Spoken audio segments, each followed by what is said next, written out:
Danes je, mislim, da eden izmed najsrečnejših trenutkov, torej tudi v mojem osebnem življenju in pa predvsem za našo občino in pa lokalno skupnost, kajti uspeli bomo po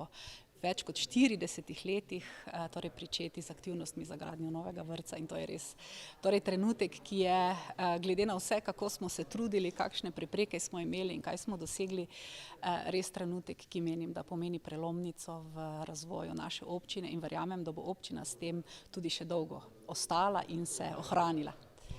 Kje točno bo vrtec, kolikšna bo površina, se pravi zadostovalo bo tako tudi za notranje kot zunanje prostore, se pravi več oddelkov, kaj ne?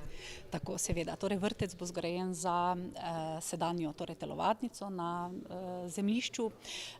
Zadostil bo torej 11-oddelčen vrtec, skoraj 3000 kvadratnih metrov uporabnih površin, ki bo, verjamem, kar nekaj časa zadovoljeval naše potrebe. Zgrajen pa je torej in načrtovan v skladu z vsemi najmodernejšimi standardi in pravilniki na področju vzgoje in izobraževanja,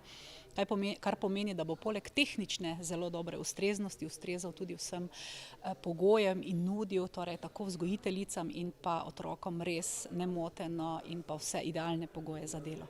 Sopodpisnika sta torej tista dva, ki bodo dejansko tudi izvajalca, kaj ne? Tako, to je GIC gradnje v partnerstvu z Lumarjem, kar smo torej tudi veseli, da zaključujemo neke vrste regionalno, lokalno zgodbo s slovenskim lesom, kot smo slišali, da bomo prvi objekt v Sloveniji, ki je narejen popolnoma iz slovenskega lesa, to bo lesen, nizkoenergijski, trajnosten vrtec in bo omogočal tudi notranje okolje takšno, da bo čim bolj pozitivno vplivalo na naše otroke. Kolikšna je investicija, kdaj bo zgrajeno, kdaj bodo lahko otroci tudi šli v ta vrtec? Tako, investicija je 5,3 milijone evrov in predvidevamo, da bi se naj konec leta 2023 poseg zaključil, tako da verjamemo, da bomo še pred novim letom 2023 tudi otroke popeljali